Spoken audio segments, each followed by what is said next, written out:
Comment se fait-il qu'il y ait tellement d'assimilation dans le monde à notre époque, en 2021, tellement de pourcentage d'assimilation dans l'âme Israël, c'est la plus grande Shoah qu'on a eue.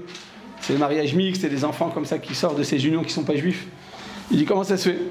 Il dit malheureusement, il dit parce que les Chachamim de l'époque de la Gemara, ils ont instauré des décrets, des interdictions, et de ces interdictions, eh bien, ils sont arrivés à des conclusions. Et ils sont arrivés à la conclusion que si tu manges les aliments d'un goy, ça va entraîner en toi, ça va engendrer une proximité, et cette proximité va aboutir à quoi, Rabotai? À l'assimilation, mariage mixte, et à tous ces mélanges. Parce qu'une finalement, Rabotai, ça c'est pas si grave de se mélanger avec des goyim, a priori, tu dis ça va, il n'y a pas eu mort d'homme, c'est vrai. Les clés de la voiture sont dans la voiture? La voiture, au Kollel. Elle est où? Au Kollel. En dessous des escaliers. Il va dire donc à ce moment-là, les Chachamim viennent, ils instaurent, ils vont instaurer toutes sortes de décrets ils te donnent des raisons logiques. Mais même si ces raisons dépassent notre logique, notre entendement et ne sont plus applicables à notre époque, malgré tout, ça reste tout de même interdit. Et de cette manière, eh bien, on va s'éloigner de tous ces dangers. Alors, le Rav Shlomo Zalman Auerbach avait expliqué, c'est pour ça que dans les pays sfarades, il y a moins d'assimilation. Dans les pays en Afrique du Nord, il y avait beaucoup de juifs qui se mariaient avec des arabes. C'était pas tous les jours dimanche. Ça pouvait arriver, peut-être quelqu'un qui a beaucoup d'Yetzer hara, enfin, ou une personne qui a des gens, voilà, malheureusement, qui sont le totalement, mais assimilés vraiment, c'était pas très courant. Tandis que dans les pays d'Europe de l'Est, en Russie, en Pologne, dans ces pays-là, en Norvège, ben là-bas, malheureusement, c'était monnaie courante. Il dit pourquoi? Il dit parce que, c'est un chidouche, mais ça montre la grandeur des Chachamim. C'est qu'en réalité, eh bien, tu vois que les paroles des sages, ils dépassent de très loin notre entendement, et ils sont extrêmement profonds. Et dans ces pays-là, dans les pays arabes, enfin maghrébiens, ils faisaient super attention au Bishul Goy. On m'a même raconté que dans les pays, je ne sais pas dans quelle ville, d'Afrique du Nord, les Juifs, ils avaient des fours comme ça, des fours, et ils envoyaient le Goy pendant Shabbat, il allait retirer toutes les marmites, il les déposait chez chacun des voisins, chez tous les Juifs, quoi. C'est dans les quartiers juifs, ça s'appelle le Melach.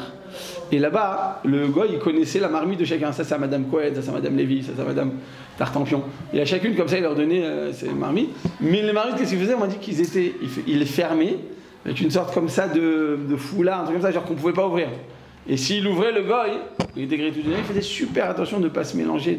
Même les gens qui n'étaient pas spécialement religieux, je ne parle pas des rabbanim, je ne parle pas à Meknes là-bas ou à Djerba avec Tzadikim. Je parle même dans les villes avec le plus d'émancipation, dans ce domaine-là du Bishul Goy, ils faisaient super attention. Vous avez déjà entendu parler de ça ou pas? Mais ils mangeaient rien des goyim, quoi. Ils faisaient super attention, ils étaient très, très vigilants. Tandis que dans les pays Ashkenaz, c'était plus compliqué à garder tout ça. Je vous ai dit, parce que peut-être au niveau technique, il y avait moins de moyens. Dans les pays comme ça du Nord, avec la nourriture cachère, c'était très compliqué à avoir. Si maintenant la servante elle a cuit le plat, il n'y avait peut-être pas beaucoup de choix, quoi. Il n'y avait pas beaucoup de possibilités. Et donc, techniquement, ils ont peut-être moins de moyens. Bon, il n'en est pas moins que Shlomo Zalman Auerbach dit c'est la raison pour laquelle il y avait tellement d'assimilation dans les pays comme ça d'Europe, ou aux États-Unis, dans tous ces pays, parce qu'ils étaient plus mahmirim, ils étaient plus makilim que les pays qui vont selon le Shulchan Aruch chez les Sfaradim. Al-Kol Panim, Rabota, Yoté, la que quoi? Le Shulchan Aruch nous enseigne, chapitre 112, paragraphe 1, qu'on n'a pas le droit de manger le pain d'un goy. Donc le pain d'un goy, c'est-à-dire quoi, Rabota? C'est-à-dire que le pain de monsieur Dupuis, à notre époque, c'est monsieur Mohamed, qui a cuit, donc il a une boulangerie. Et tu veux maintenant acheter du pain chez lui, qu'est-ce qui se passe? Tu n'as pas le droit. Pourquoi? Parce que, on a dit tout à l'heure, on a peur d'en arriver à des mariages mixtes. Alors, bien entendu, ce que je dis à Rabotai, ça va s'appliquer exclusivement dans le cas où tous les ingrédients sont parfaitement permis, cachers, méhadrin. Parce que si tu as un doute sur les ingrédients, c'est pas du tout, c'est même pas discutable. C'est évident que c'est interdit. Non mais ça va, il n'y a que du pain, qu'est-ce qu'il peut avoir dedans? Alors vous savez que d'Afka, en France, on est bien on est bien, comment on dit, bien lotis. Pourquoi? Parce qu'en France, on a du pain. Très souvent, les ingrédients sont cachers, mais il paraît en Italie, en Espagne, dans tous les pays comme ça d'Europe, enfin pas tous, mais beaucoup, je crois, en Allemagne, je sais plus. Mais là-bas, les ingrédients, ils sont tarifs. Ouais. Dans les pays, en Italie, c'est sûr, l'Europe du Sud, c'est certain, le sud de l'Europe, c'est certain que là-bas, il y a des problèmes dans les ingrédients. Bon, là-bas, c'est même pas, on discute même pas avec, là-bas, c'est interdit. Non, mais c'est que du pain, qu'est-ce qu'il peut avoir dedans? Alors, j'avais dit, quand j'étais jeune, j'étais parti, enfin jeune, ouais, il y a plus d'une vingtaine d'années, j'étais parti, il y avait un cours comme ça de Ilchot Kashrut, et là-bas, il y avait un moumré qui avait expliqué que il y a combien d'ingrédients dans du pain, le pain là, je vous l'avais dit ça, la miche de pain de Jean Valjean, ouais, il y a combien de pain dans cette miche à Botaille de Angel? Combien d'ingrédients dans du pain d'habitude? Du pain et... Deux, ouais, ça avait du pain, de l'eau, du levain. 3. Voilà, des pains de l'eau, du sel. Et des œufs. 4. Et du sucre. 5. Bon, il y a combien en tout à la fin? 7. Il a fait mode. Qui a dit 7? D'accord, c'est tout ce qu'on dit? On peut pas dire mieux. Il n'y a pas une Tunisienne qui rajoute un peu? 7 rabotailles. Bon, le pain, le fameux pain, donc il est simple, le pain d'Israël, ouais, il est très simple. Il y a 100 ingrédients dedans. 100 ingrédients juste dans ce pain-là, d'accord, auquel on croit que c'est que du pain et de l'eau. Parce qu'en réalité, à notre époque, ils te mettent toutes sortes d'émulsifiants, et de levure, et de levain, et de trucs pour le goût, pour la couleur, pour la forme, pour que ça croustille pas. C'est à notre époque, avec le développement technologique, industriel, ça va vraiment, c'est énorme. Donc si tu n'as pas vérifié les ingrédients, qu'est-ce qui va se passer? C'est sûr que tu manges tarif. C'est pour ça que si on n'est pas très vigilant, on peut manger tarif sans s'en rendre compte. Donc moi je parle pas de ça. Je parle d'un cas où toi, ou le rabbin de la communauté, ou le chaliach du quartier en quartier, il est parti à la boulangerie. Et il a vérifié tous les ingrédients. Tous les ingrédients, c'est-à-dire qu'on doit vérifier, une des choses qu'on doit vérifier dans une boulangerie, c'est de vérifier qu'ils ne vendent pas des sandwichs au jambon. Il y a beaucoup de boulangeries qui font ça ou pas à Bretagne? Oui ou non? Non? Si. Non, parce qu'il n'y a que 2 qui me répondent, donc c'est pas partout comme ça à Paris? Oui. 3? Oui. 4. Alors, dans les boulangers dans lesquels ils vendent du jambon, enfin du taref, quoi, l'ochène et du jambon, quel que soit. Quand il y a de la graisse taref, là-bas, il y a un problème d'acheter même une baguette 100% cachère. Pourquoi? Parce que la graisse, ça se transmet comment à Bretagne? On n'a rien. Tu viens, tu poses ta main là, lui il vient, il pose sa main là, il va maintenant faire la pâte, toucher, prendre la baguette. Tu dis non, ils font attention, ils prennent la baguette, avec, vous savez, il y a des baguettes dans lesquelles tu vas chez le boulanger, il te le donne, tu vas prendre, tu dis ah non, elle est trop dure ou elle est trop truc. Au changement, il dit non, vous avez mis le doigt dessus. Vous connaissez ça ou pas? C'est très péché en France de mettre la main sur le truc. Alors ils te le prennent avec un petit papier comme ça. D'accord ou pas? Une petite serviette et il te le prend. Et à ce moment-là, donc c'est super propre. C'est super propre quand tu es là. Quand le client est là, parce que le client est roi. Mais quand tu n'es pas là, ils font quoi dans la truc? D'accord? Ils font quoi? Ils font tout. Qu'est-ce qu'ils font pas? Il n'y a pas du tout de... Enfin, l'hygiène, quand il y a le client et qu'il n'y a pas le client, c'est deux mondes. D'accord? Ça va dire qu'on ne peut pas s'assurer de quoi que ce soit. Et donc, il suffit qu'il y ait de la graisse, qu'il y ait des choses qui se transmettent involontairement, pour que Bichlal, on n'ait pas de quoi discuter. Tout ce que je vous dis, peut-être qu'on est en train de parler du bichoul, goy, et là ça s'appelle pat akoum, le pain d'un goy. Le pain d'un goy s'appliquera même si tous les ingrédients sont parfaitement cachers, méadrine et méadrine de méadrine, badat. Dans ce cas-là, si c'est le goy qui a cuit le pain, ça reste interdit. Mais s'il s'agit d'une boulangerie de quartier dans lequel on a demandé à l'artisan, est-ce que tous les ingrédients sont cachés, sont permis pour les juifs, et vous dire c'est bon, on ne peut pas s'appuyer sur lui. Tu es obligé d'aller vérifier, de rentrer dans la cuisine, de vérifier qu'est-ce qu'il y a dans le four, de vérifier qu'est-ce qu'il y a comme autres ingrédients, comme autres graisses, et ainsi de suite. Tu dois tout vérifier, c'est très compliqué, hein. C'est un travail laborieux, mais au moins tu t'assures que tu manges cachère. Mais même dans le cas où tous les ingrédients à Avoda sont cachers, la halakha nous interdit de le manger. Pourquoi nous interdit de le manger? parce que ça a été cuit par un goy. Alors vous allez dire, dans ce cas-là, comment on fait pour manger en France alors, bon. Alors il faut d'abord savoir, première distinction, c'est seulement si le pain, il est fabriqué à partir de 5 céréales qu'il interdit. C'est quoi les 5 céréales? Le blé, l'orge, l'épeautre, l'avoine et le seigle. Le blé, l'orge, l'épeautre, l'avoine et le seigle. C'est seulement quand il est composé de l'une de ces 5 céréales que ce sera interdit. Qu'est-ce qui se passe pour les pains qui sont fabriqués à partir de féculents? Par exemple, le pain de riz. Vous connaissez le pain de riz? Il y a les galettes de riz, mais il y a aussi le pain de riz. Alors dans ce cas-là, c'est permis. On a le droit de manger un de ces pains qui a été cuit par un goy. Pourquoi? Parce qu'à l'époque, ce pain-là, il était de moindre importance. C'était pas un pain chachou, un pain important. À notre époque, il coûte beaucoup plus cher. Quand tu prends des pains comme ça, de féculents, ça coûte beaucoup plus cher que du pain de blé. Mais malgré tout, comme à l'époque de la Gemara, c'était pas quelque chose de courant, donc à notre époque, on peut venir et l'interdire. Si tu l'interdis à notre époque, c'est considéré comme quoi? Comme étant Gzera Chadasha. Velo Gozrim Gzerot Chadashot Midatenu. On n'a pas le droit, on n'est pas à même, on n'a pas la capacité, la possibilité, eh bien, de décréter de nouveaux décrets. Donc si tu as interdit à notre époque le pain de féculent, le pain de riz par exemple, en disant à notre époque c'est très courant, moi je mange que ça, c'est bon pour ma santé, c'est mon diététicien qui m'a dit que ça valait le coup, malgré tout, tu n'as pas le droit de l'interdire parce qu'à l'époque de la Gemara c'était permis. Donc même si pour des raisons médicales ou diététiques, on a l'habitude de manger seulement des pains à base de féculents, ça reste ça reste permis, même s'ils ont été cuits totalement par un goy, parce qu'à l'époque de la Gemara, c'était parfaitement permis, même si ça constitue ton plat et ton aliment principal. C'est seulement le pain constitué à partir de 5 céréales qui sera interdit par le goy. Alors, Rabotai, qu'est-ce qu'il y a de particulier dans cette interdiction du pain d'un goy? Oui. Blé, orge, épeautre, avoine et seigle. Je vous en prie. C'est-à-dire que, qu'est-ce qu'il y a de particulier dans cette halakha? Il y a un chidouche. Vous savez c'est quoi le chidouche? C'est que, déjà, à l'époque de la Gemara, pas tout le monde n'a réussi à accomplir et à prendre sur lui cette interdiction. C'est-à-dire que déjà, à l'époque de la Gemara, ça n'a pas été facile de faire imposer ce décret.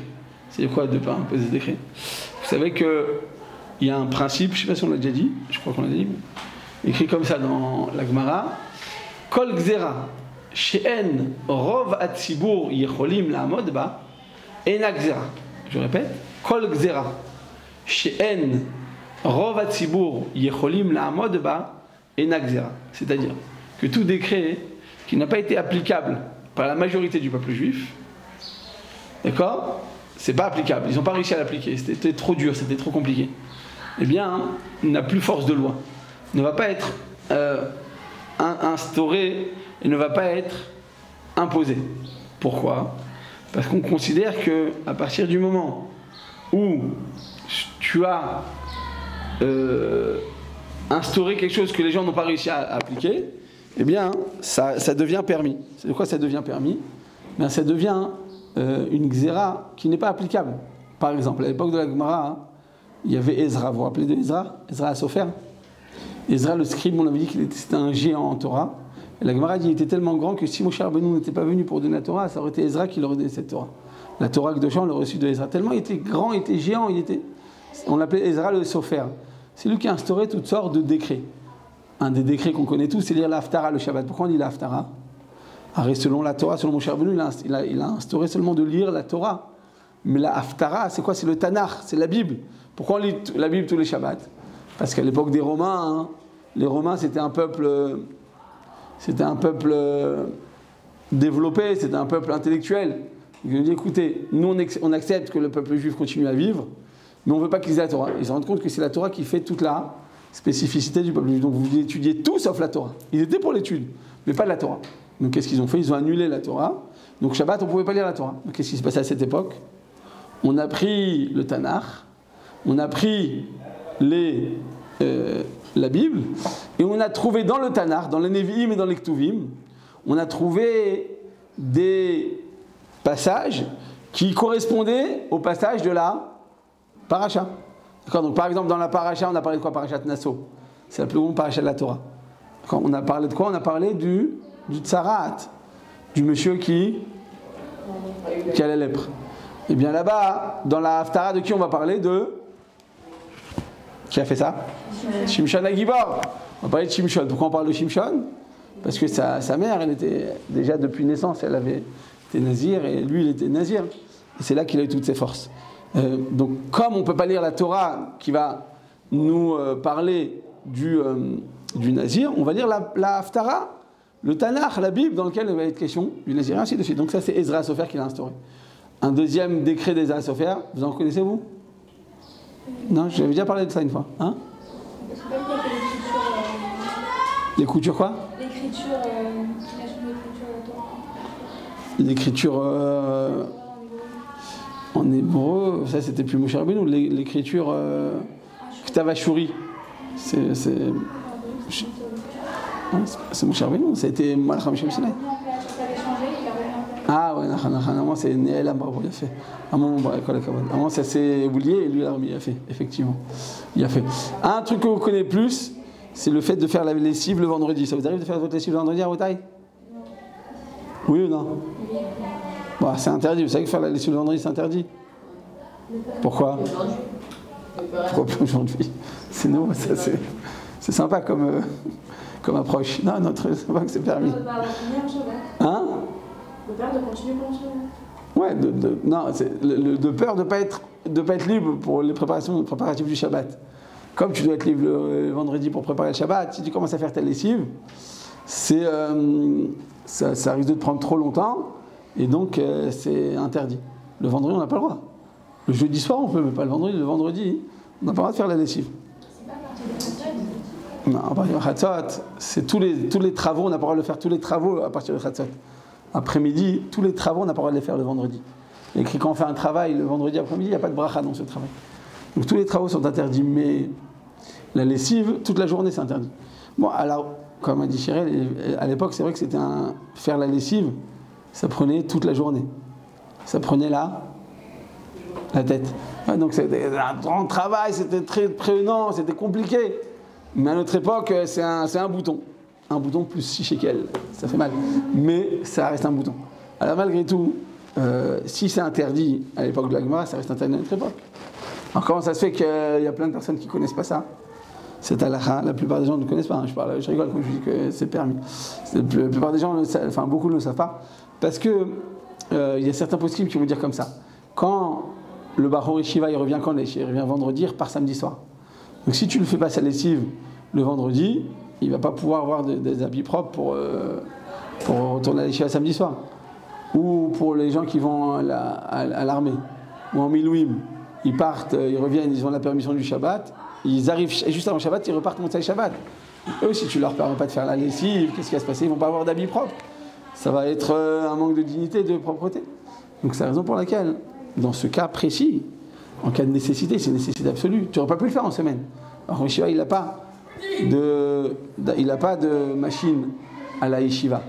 Et l'armée, ils n'ont pas de machine. Bon, dans ce cas-là, comme c'est une nécessité absolue, alors le Rav Ben Sion Abba Shaul nous dit, si tu as une machine à laver et une machine à sécher, mais je vous l'ai déjà dit ça, non? Une machine à sécher le linge, c'est permis. Il dit pourquoi? Il dit parce qu'à notre époque, qu'est-ce qui prend longtemps à Botaï? C'est de mettre dans la machine, appuyer sur le bouton? Non, ça prend pas longtemps. Qu'est-ce qui prend longtemps? De prendre et de l'étendre. Alors là, ça prend longtemps. Mais si maintenant tu as une machine à laver le linge et une machine à sécher le linge, d'accord? Et bien qu'est-ce qui se passe? Ça prend moins de temps. Ça prend moins de temps, donc il n'y a plus de xéra, de peur d'en être pris toute la journée à cette occupation. Et donc, les filles Rav Ben Sion Abba Shaul, si tu as aussi un sèche-linge, tu auras le droit de laver ta lessive le vendredi. C'est un chidouche. Hein? Alors, on voit que vous ne le faites pas tous les jours. Non, je regarde. Mais si, 5 minutes, pas 5 minutes, arrêtez. Pas 5 minutes, ça prend moins que 10 minutes. Bon, Non, ça dépend. Des jeunes filles. Ça dépend. Est-ce qu'on a des trucs? Est-ce qu'on a le nécessaire? Est-ce qu'il n'y a pas des coups de vent qui vont le faire tomber? Ça dépend. Combien on a de linge? Enfin, on a des draps. Tu as 2 draps, tu mets 3 draps. Ta drap, c'est fini. 3 draps, tu as fait toute la machine. Mais des fois, tu n'as que des chaussettes. Tu as 150 chaussettes à mettre. D'accord? Eh bien, c'est compliqué. C'est plus long. Alors, vous avez raison. Ça ne prend pas longtemps. Mais il y a un certain. Les Chachamim l'ont interdit. Le Rabben Tzion, il est Mechadesh que si tu as une machine à laver et un sèche-linge, dans ce cas-là, on peut le permettre en cas de nécessité. C'est pas que c'est la fête au village. Voir peut-être vous pouvez le faire toute la semaine. Toute la semaine, tu peux le faire. Non, mais on a des cours toute la semaine. Ben, d'accord. Avant que le cours commence, tu viens, tu mets ta machine et tu reviens après ton cours. Ça va, tu as 1 heure. 1 heure, ça tourne pendant ton cours. Et donc, Rabotai, la halakha, on n'a pas le droit de faire la lessive le vendredi. Quand vous serez marié et qu'il y aura des enfants qui reviennent dans la yeshiva et qu'il n'y a pas le choix qu'à ce moment-là, dans ce cas-là, on va le permettre. Mais toi, tu n'as pas le droit de le faire. Si Bediavad, tu as oublié de le faire et que maintenant c'est soit ça, soit tu n'as pas d'habit pour Shabbat, Bediavad a posteriori, c'est là. Bon, alors fais ta lessive, on ne va pas te dire de rentrer sale Shabbat. Tout le but, c'est que tu sois prête pour recevoir le Shabbat et disponible pour pouvoir t'investir dans les préparations du Shabbat. Mais si maintenant tu rentres dans Shabbat et que tu es sale, on n'a rien gagné. Donc, Bediavad, si a posteriori tu ne l'as pas fait, alors fais-le. Mais tu as raté une mitzvah. Le Kvod Shabbat, c'est d'honorer le Shabbat et de le faire tout en avance. Ouais, Vital. Ouais, vous m'avez dit qu'il n'y a pas à préparer Shabbat. Ouais, c'est. Alors, nous, on n'a rien à faire quand on est invité, ça ne change rien, quoi. Oui, vous avez raison, mais ça reste une Xérat à Talmud. Falpi Shebatel Atam, l'Obetela Xéra. Ça reste un décret du Talmud. Même si la raison, elle n'est plus applicable, ça reste interdit. Chachamim, ils ont dit que l'Irvod Shabbat, il ne faut pas faire la lessive le vendredi. Faites le jeudi soir, faites le mercredi, faites le mardi. Je ne sais pas pourquoi on attend Tafkal la fin de la semaine pour le faire. On peut le faire un autre moment, c'est une question de préparation. C'est une question de, comment dire, d'organisation. Donc si tu te prépares en avance, c'est bon. Oui. Si par exemple, je regardais vendredi les chemises de mon fils qui est parti à l'école, est-ce que je peux prendre aussi des habits genre de moi ou... Ça c'est une question de Tunisienne. Regarde, vous savez que les Tunisiennes sont généreuses ou pas? Je vous l'ai dit plusieurs fois. Vous ne me croyez pas. Toi, bien fait, mode. Est-ce que je peux en profiter? Ça s'appelle la Alot al-Zetren. Ça va prendre l'autostop. De toute façon, il y va déjà, quoi qu'il arrive. Je rajoute à l'intérieur. C'est une marloquette. La lacha, il ne faut pas faire comme ça. Il faut tout faire. On doit se retenir de cuisiner, de préparer quoi que ce soit le vendredi, de manière à pouvoir être totalement libre et disponible et disposé à cuisiner, à faire des gâteaux. Et même si vous êtes libre le Shabbat, faites des gâteaux, rajoutez des trucs, du chocolat, faites un kiffé.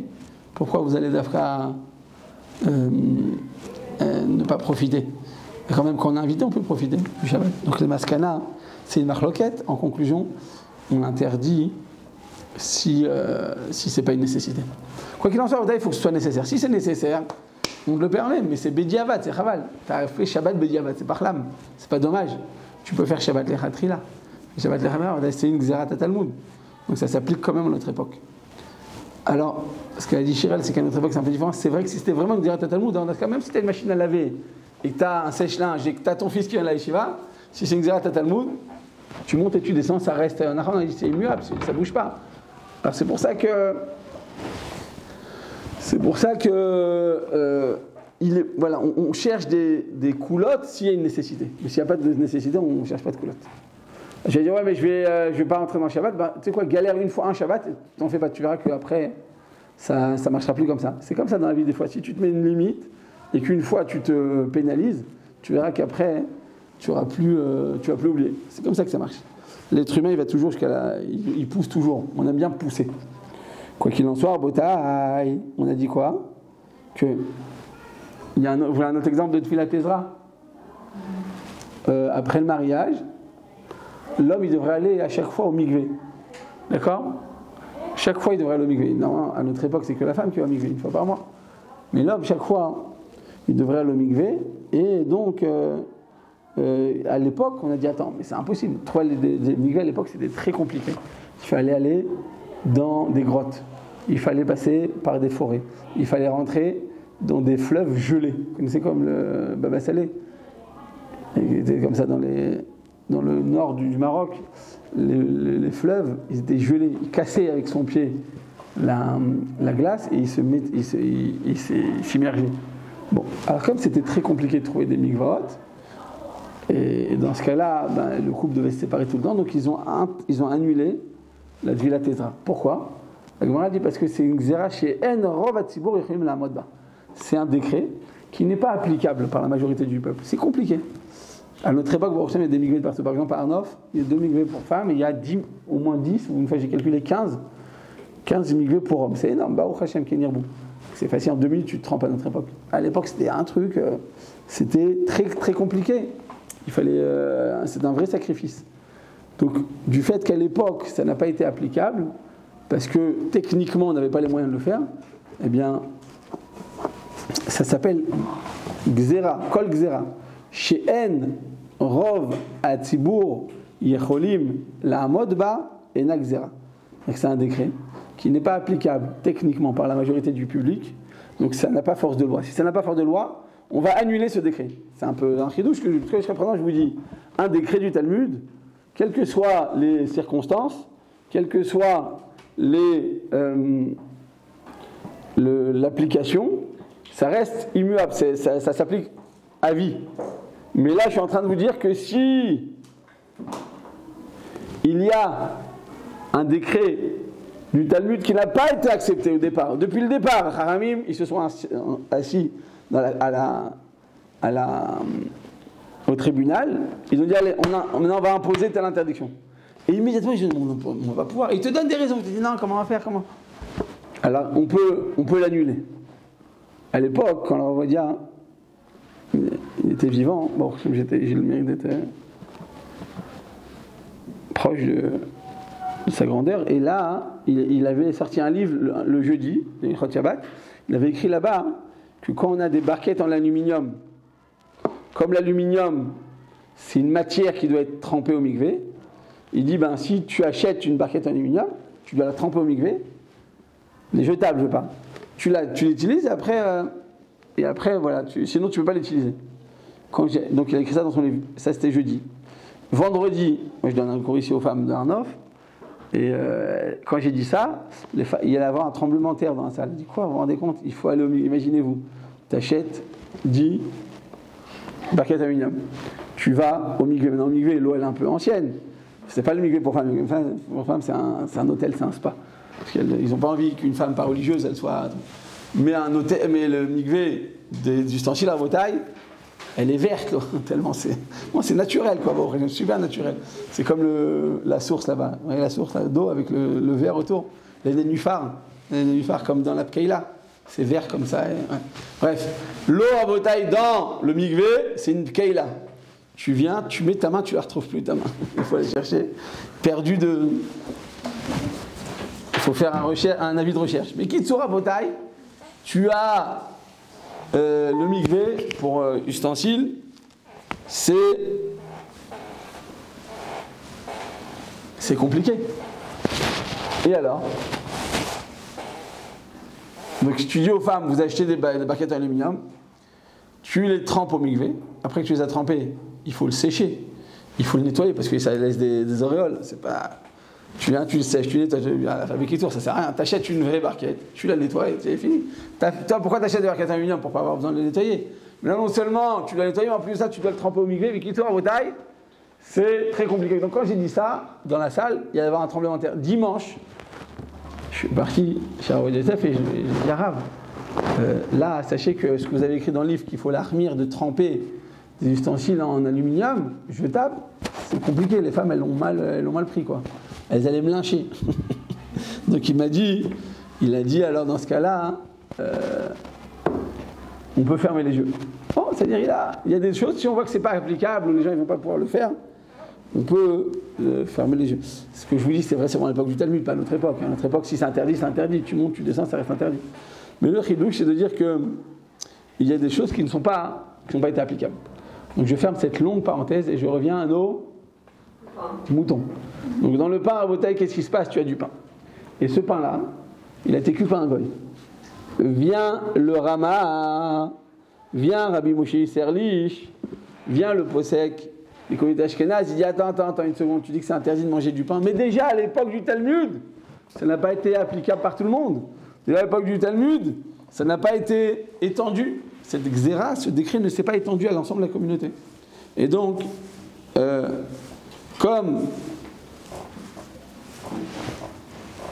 comme ça n'a pas été applicable par tout le monde, eh bien à notre époque, c'est considéré comme étant un cas d'extrême urgence. Pourquoi ? Parce que le Ran, il écrit que le pain, c'est un élément vital. Et comme c'est un élément vital, comme nous dit le Passouk nous dit Kilo al halechem levado yirye ha'adam. C'est pas seulement sur la parole d'Hachem qu'un homme pourrait vivre, pardon, c'est pas seulement sur le pain qu'une personne pourrait vivre, c'est aussi grâce à la parole d'Hachem. C'est-à-dire qu'on apprend de ce Passouk, et même au niveau médical, que chaque fois qu'une personne ne mange que du pain, elle peut vivre, elle peut survivre. C'est pas mortel. Si elle mange que des carottes ou que d'un ananas ou je ne sais quoi, bon, elle a des carences, ça peut être mortel. Mais que du pain et de l'eau, on pourrait survivre.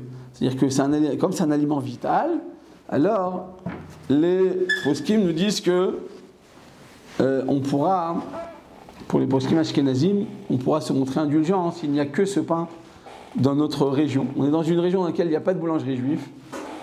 Eh bien à ce moment-là, on va permettre, en ce cas-là, s'il n'y a pas de boulangerie juive dans ce quartier, on va te permettre pour les Ashkénazes de manger du pain d'un goy. Pourquoi ? Parce que ça reste un élément vital et c'est une xéra chez En Rov Hatzibur Yecholim la modba, donc ce n'est pas une xéra.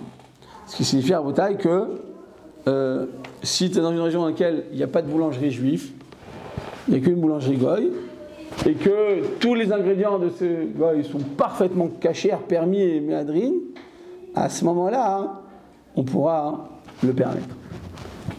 Deuxième cas, Rabotaï, dans le cas où on pourra le permettre, si ça fait 3 jours que tu n'as pas mangé du pain, parce qu'il n'y a pas de pain d'Israël, il n'y a pas de boulangerie juive, il n'y a pas. Il n'y a qu'une boulangerie goy. Donc ça fait 3 jours que tu n'as pas mangé. Comme on dit, c'est un élément vital. Ou bien si c'est la veille de Shabbat. Dans tous ces cas, Rabotaï, on considère que c'est une nécessité. Et donc, comme ça n'a pas été accepté par la majorité du public, ça n'a pas force de loi. Et donc, eh bien, si ça n'a pas force de loi, on pourra le permettre. C'est pour ça que dans les pays ashkénazes, on s'est montré plus indulgent dans le pain d'une boulangerie goy. Je répète, sous condition sine qua non, que tous les ingrédients sont parfaitement cachés. Qu'est-ce qui se passe, Rabotaï ? Si une personne, elle veut manger donc le pain, tu habites dans un village, c'est pas un village, c'est un bourg. Comment on écrit bourg à Rabotaï ? RG. Ouais, donc c'est un bourg, une nation bourgeois. Et là-bas, il n'y a personne. Il n'y a pas de boulangerie. Là-bas, c'est comme dans le village d'Astérix. Chacun, il a une profession, et pour vivre, ils font des échanges de troc comme ça. L'un, il a des vaches, l'autre, il a des carottes, l'autre, il a du lait. Bon, dans ce cas-là, tu es vraiment dans un bourg de pèlerins, lointain. Dans ce cas-là, on va te permettre même de manger le pain d'un particulier. C'est-à-dire que toute la permission jusqu'à présent, c'était quoi, Dafka, le pain d'un boulanger goy, parce qu'on a dit que quand c'est sa profession et qu'il ne le connaît pas, il ne le fait pas pour toi spécialement. Il le fait pour le vendre, pour gagner de l'argent. Donc il ne l'a pas fait seulement dans ton attention à toi de trouver grâce à tes yeux. Donc dans ce cas-là, Rabotaï, on va permettre pour les Ashkénazes de manger le pain seulement d'un boulanger goy. Mais le pain d'un particulier goy, ça reste interdit, si ce n'est dans une ville dans laquelle il n'y a pas de boulanger. C'est que des particuliers, chacun le fait à la maison. Dans ce cas-là, c'est un cas très très rare et très précis. Dans ce cas-là, on pourra le permettre. C'est un cas, dans un cas, ça veut dire s'ils n'ont pas eu... Ouais, tout ça, ouais. Ouais, c'est un cas d'urgence, un cas de nécessité absolue. Donc, c'est seulement le pain d'un boulanger qu'on va permettre. Quelle est la définition d'un boulanger à Rabotaï ? Eh bien, toute personne qui confectionne du pain dans le but de le vendre. Lui sera considéré comme boulanger. Mais qu'est-ce qui se passe si maintenant, un boulanger, il fait du pain pour lui ? Est-ce que tu peux lui acheter ou pas ? Ben non. S'il le fait dans le but de le vendre, donc on a dit à ce moment-là, il y a moins à craindre le mélange du client et de l'artisan. Parce qu'il a fait ça pour tout le monde pour gagner de l'argent, donc il n'a pas fait ça pour tes beaux yeux. Donc comme il n'a pas fait ça pour toi spécifiquement, et que c'est un artisan et qu'il gagne de l'argent, dans ce cas-là, on va le permettre. En cas de nécessité, bien entendu, tout ce cas. Qu'est-ce qui se passe, Rabotaï ? On a dit, donc si par contre, il y a une boulangerie juive dans le coin, tu n'as pas le droit de manger d'une boulangerie goy. Tout ça, ce que je suis en train de dire, c'est pour le Rama, pour les Ashkénazes. Pour Maran, tout est interdit. Pour Maran, le Shulchan Aruch, tout est interdit, parce que le Shulchan Aruch, il est plus marmir, et lui, il ne considère pas que c'est une xéra, c'est considéré comme étant un décret qui n'est pas applicable. Tout est applicable à notre époque. Mais le Rama, pour les Ashkénazes, on a dit donc dans ce cas-là, il va le permettre sous ces conditions bien précises. Qu'est-ce qui se passe, Rabotai, si on est dans une région dans laquelle il y a un pain d'un juif et il y a le pain d'un non-juif, mais le problème c'est quoi? C'est que le pain du non-juif, il est de meilleure qualité. Ou bien, il est composé à partir d'ingrédients dont le juif ne dispose pas. Ou bien, si le pain du juif, il est beaucoup plus cher. Dans ces trois cas, où le pain du juif donc, constitue une difficulté d'acquisition, dans ce cas bien précis, on va tolérer le pain d'un goy, parce qu'à ce moment-là, c'est considéré comme s'il n'y avait pas de pain de juif. Donc je répète, quand il y a le pain d'un juif, on ne peut pas manger le pain d'un goy normalement. Même pour les Ashkénazes qui sont makilim, c'est seulement dans le cas où il n'y a pas de pain de juif. Quand il y a le pain d'un juif, tout est interdit, si ce n'est l'un des cas que je viens de mentionner, ou bien il est plus cher, ou bien il n'est pas de bonne qualité, ou bien il n'y en a pas assez pour tout le monde. Il y a une boulangerie dans laquelle il peut faire 1000 baguettes. Et maintenant, dans cette ville, il y a 1500 familles. Bon, ça ne suffira pas, 1000 baguettes. Dans ce cas-là, on aura le droit d'aller aussi se fournir chez un boulanger goy. Tout ça pour les Ashkénazes, vous avez bien compris. Qu'est-ce qui se passe dans Rabotai si il y a dans les régions, donc cette halakha, on va faire la distinction entre les régions dans lesquelles on a l'habitude de manger le pain d'un goy, d'accord, et les régions dans lesquelles on n'a pas l'habitude de manger le pain d'un goy. Donc maintenant, je suis dans le cas dans lequel on a l'habitude de manger le pain d'un goy dans une région dans laquelle il n'y a pas de boulangerie goy, pas de boulangerie juive, pardon. Dans ce cas-là, ai-je le droit de consommer du pain si il est recouvert d'œufs? Un œuf, on vient souvent pour donner la texture, pour donner le côté doré, la couleur dorée du pain. On vient le recouvrir d'œufs. Dans le cas Rabotai, où je viens et je recouvre d'œufs, est-ce que dans ce cas-là, j'aurai le droit de manger le pain de goy ou pas d'après vous? Dans le cas où vous êtes dans une région dans laquelle il n'y a pas de boulangerie juive. Donc là-bas, on a une coutume de manger le pain d'un goy.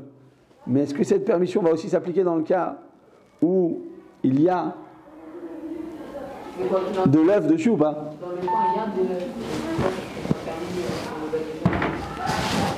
Dans tous les pains, il y a de l'œuf? Dans tous les pains, il y a de l'œuf?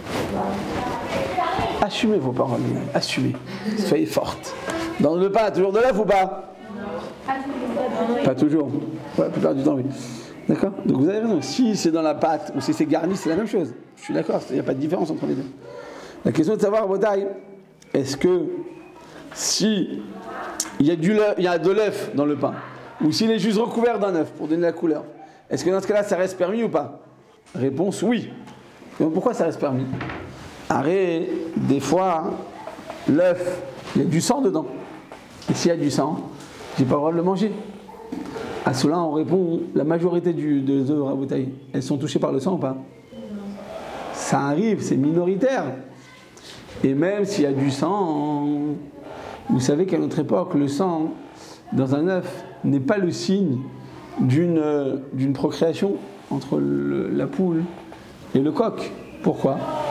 À l'époque, c'était des œufs de culture. C'est-à-dire on laissait comme ça librement un coq. Et à ce moment-là, donc, les œufs provenaient d'une union.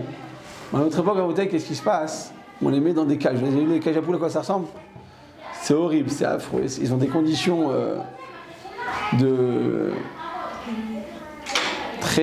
c'est très cruel. Pourquoi je vous dis ça? Parce qu'ils sont comme ça, collés sur l'autre dans des trucs en fer comme ça. Et qu'est-ce qu'ils font? 2 ou 3 fois dans la journée, ils allument la lumière et ils l'éteignent. Et qu'est-ce qu'on gagne? On gagne que chaque fois qu'ils allument la lumière, qu'est-ce qu'ils croient les poules? Elles sont intelligentes les poules. Hein, elles croient que quoi? Que c'est le jour. Alors si c'est le jour, elles font un œuf. Il faut pondre un œuf. Elles se frottent comme ça et elles font un œuf. C'est-à-dire qu'à notre époque, en fait, les œufs ne proviennent pas d'une union. Ils proviennent d'un frottement. Et à ce moment-là, eh bien, comme il n'y a pas d'union, donc il n'y a pas d'embryon, il n'y a pas de poussin, et s'il n'y a pas de poussin, même s'il y a du sang, ce sang il n'est pas interdit par la Torah. Pourquoi il est interdit? Le sang à cause de Maritaïn. Maritaïn, on va croire que tu manges du sang. En fait, ce n'est pas du sang. Parce que le sang ne va rendre interdit un aliment que quand il provient d'une fécondation éventuelle. Mais comme ces œufs ne sont pas fécondés, ils sont permis, Bédiavat. Si le sang il a déjà été mélangé, que je ne le reconnais plus, par exemple, je fais une chouchouka. Vous, quand vous faites un œuf, qu'est-ce que vous faites en général? Vous prenez l'œuf, vous l'ouvrez, vous le mettez dans un verre et vous regardez. Ou pas? Mais tu veux faire une chouchouka. Donc tu as mis les tomates et les comment on dit pilbel, le poivron rouge et le poivre rouge. Mais tu as mis tout ce qui est rouge à la maison. D'accord? Et tu as mis ta robe rouge, tu as tout mis ce qui est rouge à la maison. Et avec de l'huile. Et maintenant tu viens, tu mets un œuf dedans. Tu peux ou pas le faire? Directement. Tu casses, tu fais comme ça. Tu peux ou pas? Non, parce que le riz il va se fondre dans le rouge. Et donc on va pas voir si c'est du sang, mais ce sang là il est interdit ou il l'a permis? On a dit. Il est interdit Mishou Maritaïn. C'est parce que tu peux le reconnaître et tu vois qu'il y a du sang. Mais si tu peux ne pas reconnaître, dans ces cas-là tu vas pas le reconnaître qu'il y a du sang. Comme le sang, ce sang là n'est pas interdit, vous avez compris le chidouche? Le sang d'un œuf il est interdit parce que ça provient d'une procréation, d'une fécondation. Mais cet œuf-là, cet œuf-là précisément, il n'est pas interdit parce qu'il n'y a pas de fécondation. Donc il s'avère que quoi? Que le sang n'est interdit qu'à cause de maritaïn. Et dans le cas où tu manges un plat rouge, il n'y a pas de maritaïn. Pourquoi il n'y a pas de maritaïn? Parce que tu ne le reconnais pas, tu ne peux pas le reconnaître. Si tu peux le reconnaître, tu as le droit. Tu aurais le droit. Nous on a l'habitude toujours de mettre dans un verre. C'est comme ça qu'on a l'habitude. Mais selon la Raouda, il n'y aurait pas besoin de mettre dans un verre. Parce que tout simplement, on considère que le sang qui se trouve dans les œufs à notre époque, la grande majorité des œufs, 98% des œufs c'est comme ça, parce que les autres, ça coûte beaucoup plus cher, c'est des œufs de culture, c'est des œufs, comment ils s'appellent, bon, pour l'ozone, pour l'environnement, un truc bio. D'ailleurs dans le bio, je ne sais pas si vous avez vu, il y a beaucoup plus de sang. Un truc bio, beaucoup plus de sang. Donc là, on n'a pas le droit de manger. Et là, si tu manges le sang, c'est une interdiction même de Horaïta. Ça dépend où il se trouve le sang, sur le blanc, sur le jaune, sur le petit, il y a un petit truc gelé comme ça. Ça dépend où il se trouve, à quel endroit. Mais dans nos œufs à nous, l'interdiction n'est que à cause de Maritaïn. Et Maritaïn, c'est seulement si tu reconnais. Mais si tu ne reconnais pas, ce sera permis. Donc, je reviens à ce qu'on disait. On a dit qu'ils prennent l'œuf et ils le badigeonnent sur le pain. Donc, à ce moment-là, même s'il y aurait du sang, comme on ne le reconnaît pas, jamais tu vois une tache de sang sur ton pain. Donc, même s'il y avait du sang, comme il a été mélangé, ils ont battu l'œuf, après ils l'ont badigeonné, on ne reconnaît plus le sang, donc le sang il est permis, donc c'est bécédère, c'est moutard. Deuxième raison, tu vas dire non, mais l'œuf, on a vu quoi la dernière fois? Dans le bichoul goy, qu'un œuf cuit par un goy, on a le droit de le manger ou pas? On va le manger en bouteille ou pas? Non, une elle dit oui et l'autre elle dit non, mais les autres elles disent quoi? Les 47 autres élèves. Oui, on a le droit, on n'a pas le droit. Combien? On peut manger cru. Parce que comme c'est un aliment qui se cuit très vite. Qui se cuit très vite. Du coup, comme c'est même pas. On n'a même pas besoin de faire quelque chose qui sera capté. Donc c'est permis sa dernière bataille. Donc si le gars il est parti, il a accompli le passouk de faire cuire un œuf, il t'a fait cuire un œuf, t'as le droit de manger? Tout le monde est d'accord, bataille? Vous avez dormi comment cette nuit en bataille, que je comprenne? Comment vous dormez la nuit en bataille en général? Parce que ça, on peut dormir debout. Moi ça m'arrive quand à Shavuot, je fais la Hamida, des fois je suis debout, des fois j'ai l'impression que je m'endors. Non, ça peut vous arriver aussi, enfin, je comprends, vous savez quand on avait expliqué pendant au moins une demi-heure qu'un œuf cuit par un goy à bataille, on n'a pas le droit de le manger. On n'a pas le droit. Pourquoi on n'a pas le droit? Parce que c'est pas consommable à l'état cru. Ah, il arrive des fois de gober un œuf. Comme monsieur Da Gobert, qui a gobé des œufs. À ce moment-là, on avait dit que quoi? Que même si certaines personnes vont gober, comme c'est pas la coutume et que la majorité de l'aliment n'est pas consommable à l'état cru, c'est interdit. T'as pas le droit de le... Ah ouais, mais comme moi je suis un chanteur et tous les matins je me fais un œuf cru pour adoucir ma voix. Ou moi je suis un boxeur et je fais tous les jours mon exercice là avec mes trucs. Je suis obligé de garder un œuf. C'est très bien, colle à cavote pour la photo, super. Mais les maskana, comme la majorité du monde ne mange pas un œuf cru, donc si un goy le cuit, c'est interdit.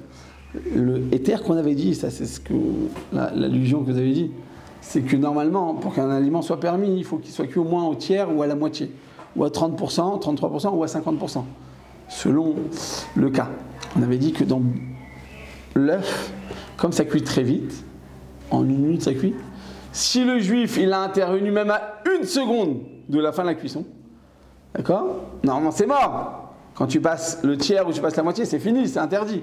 L'œuf, comme ça se cuit très vite, si le juif il a intervenu à un moment quelconque de la cuisson, même bien après le tiers ou bien après la moitié, à 99% de la cuisson, il a encore intervenu, tant qu'il n'est pas totalement fini, on a le droit de le manger. Parce que c'est le chidouche de l'œuf, que l'œuf ça se cuit très rapidement.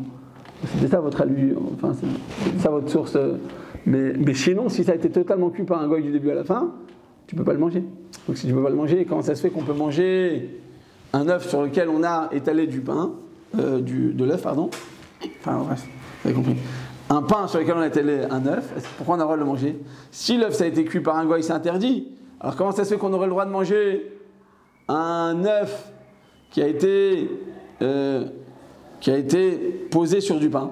On mange pas vraiment l'œuf, c'est plus une décoration. Et donc allez-y. Et donc, au niveau de la quantité, c'est quoi? C'est minime. Comme c'est minime, il y a combien d'œufs sur un pain? Je ne sais pas, peut-être 1%, 2% si vous avez été très généreuse parce que vous avez eu une promotion et que vous êtes très... Faites attention à vos sesterces. Alors vous allez mettre 10% d'œufs. C'est énorme, 10% c'est une omelette au pain. Bon, on va dire, tu as trouvé un cas dans lequel tu as mis plein de... Mais malgré tout, ça reste minoritaire. Comme ça reste minoritaire, pour Bishul Goy, on va selon l'aliment majoritaire. On va vous rappeler pour la soupe. Selon la majorité, comme c'est du pain, et que le pain n'est pas interdit dans ce cas-là par Bishul Goy, parce qu'on parle d'une région dans laquelle on a l'habitude de manger du pain d'un goy, à ce moment-là, on va selon la majorité de l'aliment, c'est-à-dire le pain et pas l'œuf. Donc on a dit, et pour le sang n'a pas d'interdiction parce qu'il n'est pas consommable. Pardon, parce que le sang, excusez-moi, le sang il ne provient pas d'une fécondation, ou à cause de Bishul Goy, mais ça aussi on a dit qu'on va selon la majorité. Donc c'est 2 raisons pour lesquelles le pain qui est garni avec de l'œuf, on a le droit de le manger dans les régions dans lesquelles on a l'habitude de manger du pain d'un goy. Donc vous avez compris que c'est à la chôte, là, elles vont selon les régions. Les régions dans lesquelles on mange et les régions dans lesquelles on ne mange pas. C'est un chidouche. Dans toute la Torah, il n'y a pas ça. Ou c'est interdit, ou c'est permis. Il n'y a pas de tralouïd. Non, nous, on a l'habitude de permettre. Si c'est Shulchan Aruch, tu ne peux pas permettre. Je dis qu'on a certains, là, dans ce cas-là, vont le permettre parce qu'il s'agissait d'un zera. Chez En, Rov Hatzugur, ce n'était pas un décret qui était applicable par la majorité des gens. Le gâteau Rabotai, un gâteau cuit par un goy. On avait déjà parlé de ça la dernière fois dans Bishul Goy. Qu'est-ce qui se passe, Rabotai? Est-ce que le gâteau d'un goy a le même statut que le pain d'un goy, oui ou non? Oui? Non. Non, pourquoi? Donc, par rapport à ça, non. Lina, pourquoi vous avez dit oui? Michal, elle a dit non, vous avez dit oui au même instant. C'était marrant, c'était comme ça. C'était un truc de qui, vous savez, les jeux des qui, comme ça, tac. Donc c'était oui ou non?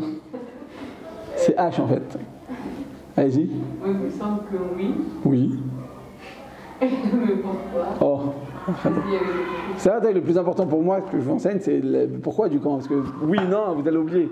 Si déjà au bout d'un mois vous oubliez Ben Porat Yosef, vous allez vous marier. Vous savez, quand on parle chaque accouchement, enfin, il y a certaines femmes qui perdent un peu de mémoire, un petit peu, quoi, un petit pourcent. Mais si vous en faites 18, il va rester que 72% de. Top, alcool, panier, taille. Donc, ce qui m'importe, ce n'est pas le oui ou le non, c'est le pourquoi du comment. D'accord, comme en Algérie. C'est ça ce qui est plus important de savoir. Pourquoi la raison de la chose. La zvara. Donc vous dites, il vous semble que non, mais pourquoi non? Ça rassasie. Ça rassasie et donc Du coup, c'est comme un statut de pain. Si on en mange combien? Beaucoup. Combien beaucoup? 216 grammes. Rabotai. Vous faites un mifrad ou quoi? Vous êtes forte aujourd'hui, que Ben Porat Yosef. Tom, 216 grammes rabotaille, si tu as mangé Gvi'ut Seuda, je vous l'avais dit en couleur, je vous avais donné l'exemple avec le cake. Tu manges un demi-cake de OCM, il y a 400 grammes, donc 450 grammes, tu dois faire les tchatchaleim à moti, c'est-à-dire que le pain et le gâteau ont un statut similaire. Parce que dans le gâteau, si tu manges une certaine quantité, tu dois. Atachayav, netilat tchatchaleim, tu dois faire les tchatchaleim, à moti et birkat Amazon, bichlal.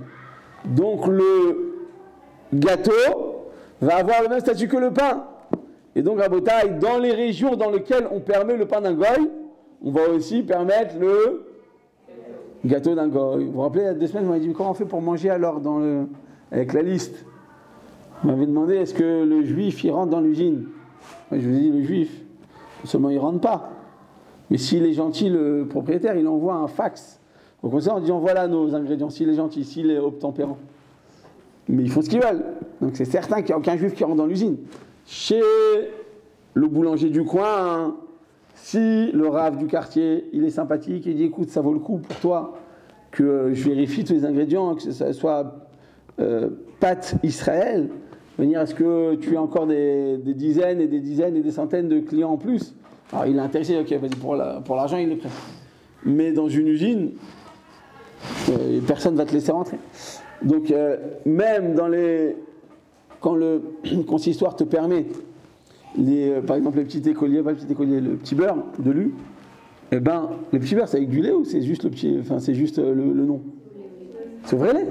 Je ne crois pas. C'est Khalavi. Ah ouais. Non, il n'y a pas le coup du beurre en France, ça n'existe pas. C'est ce qu'il y a en Israël, ça.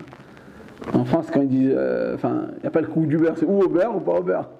Mais en Israël, il peut te mettre un goût de beurre, mais c'est pas très. Bon, bref. Pourquoi je vous raconte ça, ma bataille? Parce qu'en réalité, eh bien, les régions dans lesquelles on va permettre, on a l'habitude de permettre le pain d'un goy, eh bien, on peut également permettre le gâteau d'un goy. Quand je dis de quel gâteau s'agit-il, c'est-à-dire que quoi, tu peux aller à la boulangerie du coin et t'acheter des éclairs au chocolat chez la boulangerie du coin. Ah, ça va dire que ça s'interdit. Ça battait là-bas, tous les ingrédients, c'est taref.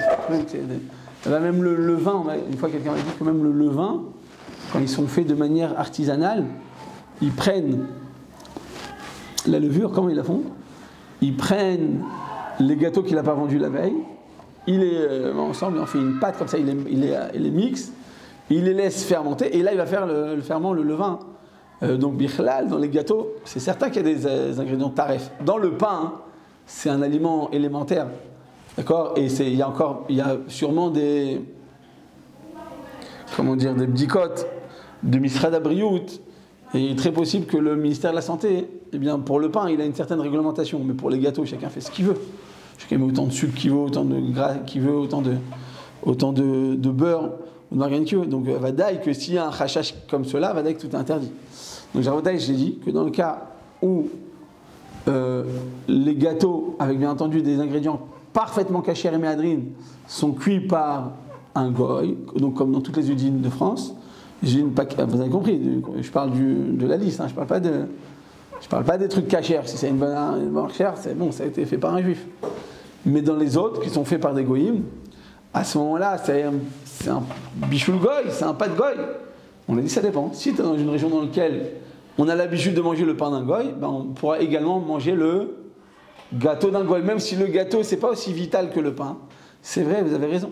Mais malgré tout, ça a les mêmes particularités, ça a le même trouna, ça a les mêmes applications, et donc, on pourra le permettre. Mais je répète, il faut être sûr que, bien entendu, il ne s'agit que du pain, ni des viennoiseries, ni des pâtisseries, tout ça, c'est absolument interdit.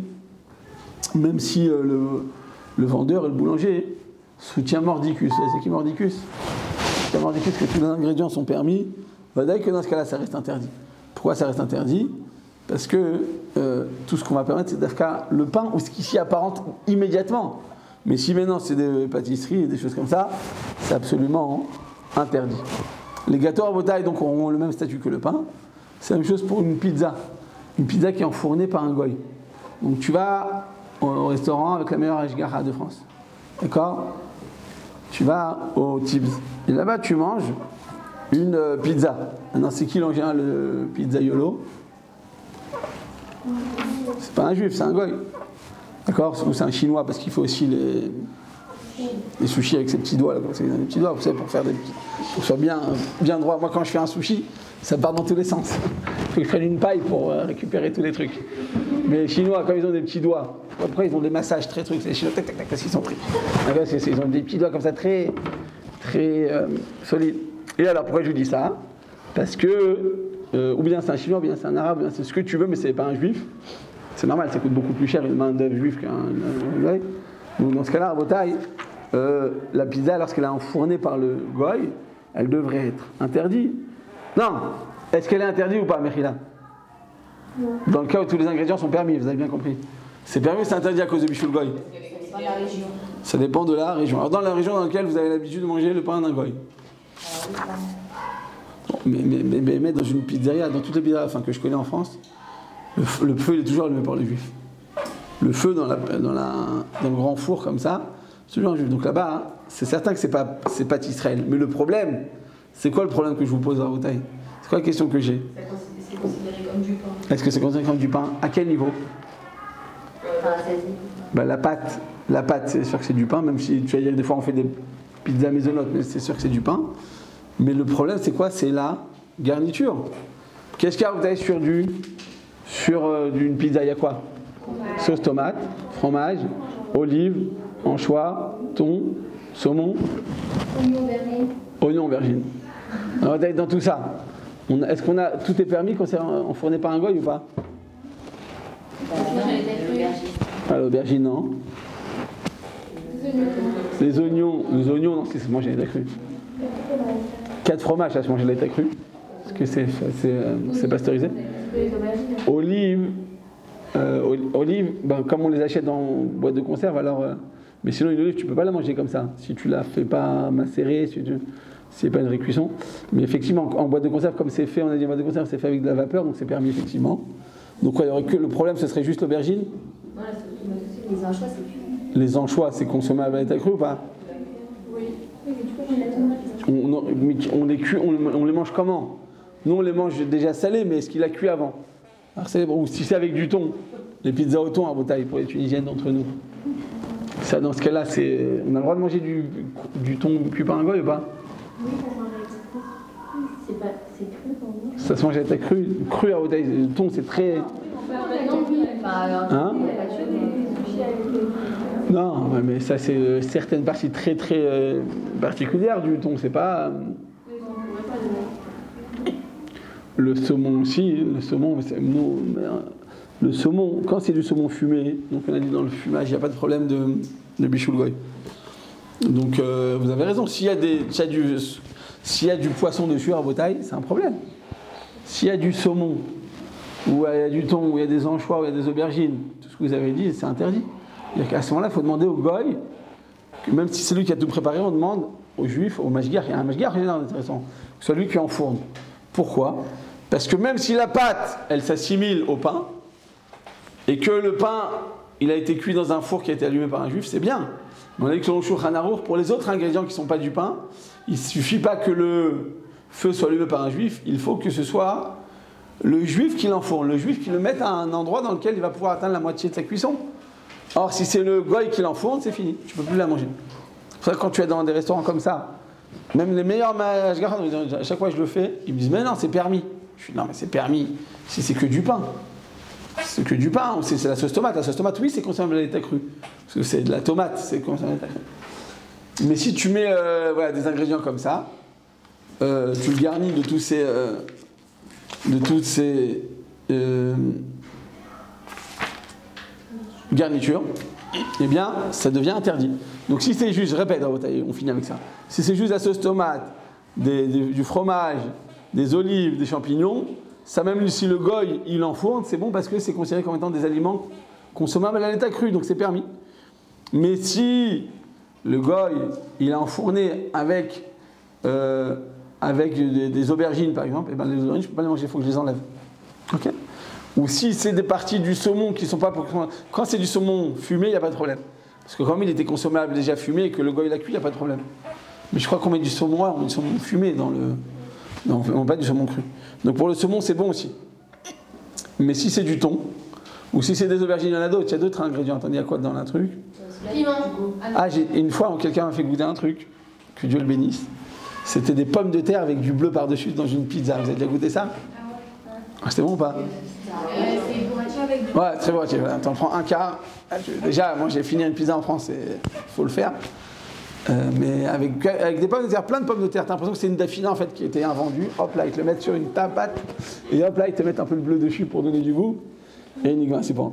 En tout cas, s'il y a des pommes de terre, des aubergines, du thon, tout ce qui n'est pas consommable avec ta crue, bah t'as pas le droit de la manger. Et s'il te l'a fait, bah tu manges tout sauf ça. Il va dire c'est bizarre, vous êtes bizarre madame.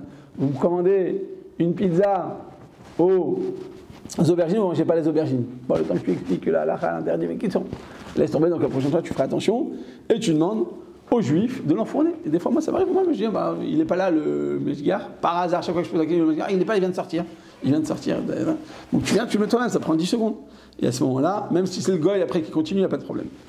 D'accord, donc on a dit que si par contre les garnitures sont consommables à l'état cru, donc dans la plupart des pizzas c'est comme ça, eh bien même si c'est le goy qui enfourne la pizza, c'est permis. D'accord? Dans les régions dans lesquelles on a l'habitude de manger du pain de goy, c'est permis totalement. Et dans les régions dans lesquelles on n'a pas l'habitude de manger du pain de goy, comme à Paris, on a des boulangeries juives, cachères. Donc là-bas on ne mange pas du pain de goy. Eh bien, il faut que le feu ait été allumé par un juif et ça suffira. Tout ce qu'on a dit, que les gâteaux ont le même statut que le pain, il s'agit seulement des gâteaux avec une pâte épaisse et avec l'apparence du pain. Mais s'il s'agit de beignets, on rappelle, on avait dit Marloquette, Rav Ovadia et Rav Messas au sujet des beignets. Est-ce que les beignets cuits par un goy sont permis par un juif? Le Rav Ovadia le permet parce que c'est une constitution épaisse.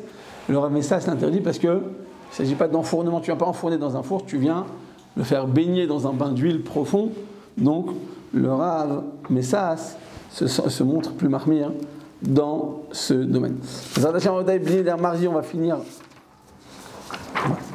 On va essayer de finir, si on commence à l'heure comme aujourd'hui, on finit ça à la Chot, mardi, et après, la semaine prochaine, on pourra commencer ou les lois, dis-moi ce que vous préférez, ou les lois du lait, le lait d'un goy, le beurre, le fromage, les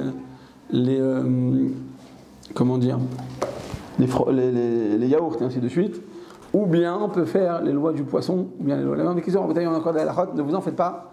Mais on est bientôt à la fin de l'année, mais là on va carburer pour pouvoir finir toutes les lois de Kashrut. Baruch Adonai Leolam, Amen ve Amen. Dieu bénisse dans vos tailles.